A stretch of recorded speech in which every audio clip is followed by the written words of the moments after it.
কবিতাটির নাম তুমি ব্রহ্মময়। লেখক কবি ও সাহিত্যিক হরিনারায়ণ পোদ্দার।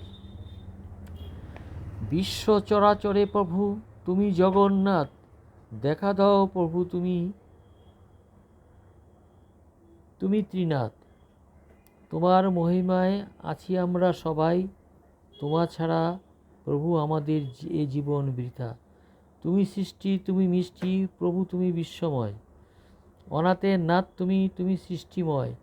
ব্রহ্মা বিষ্ণু মহেশ্বর, তোমরা সবাই বিশ্ব ব্রহ্মাণ্ডের সৃষ্টিধর। দয়া করো প্রভু তুমি ভোলা মহেশ্বর।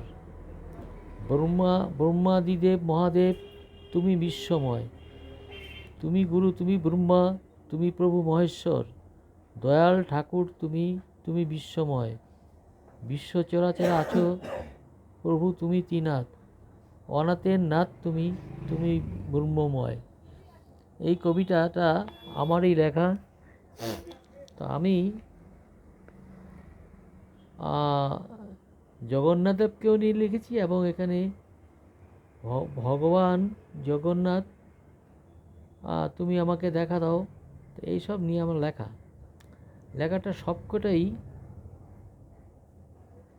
জগন্নাথ এবং কে নিয়ে লেখা। হ্যাঁ, আর তুমি ব্রহ্মময়, অর্থাৎ তুমি সারা পৃথিবীতে আছো, এটা উল্লেখ করেছে। তবে কবিতাটা কেমন লাগলো আপনারা আমাকে ফেসবুকে জানাবেন। আশা করি আমার লেখাটা আপনাদের যদি ভালো লাগে লাইক করবেন। এই বলেই আমি কবিতাটা শেষ করছি। কবিতার নাম তুমি ব্রহ্মময়, মানে ব্রহ্ম হচ্ছে ভগবান, ইনি সারা পৃথিবীতেই বিরাজমান। এর মূল উদ্দেশ্য হলো এটা। তো এই বলে আমার বক্তব্য শেষ করে দিচ্ছি। আপনারা ওটা শুনে যদি ভালো লাগে আমাকে লাইক করে জানাবেন।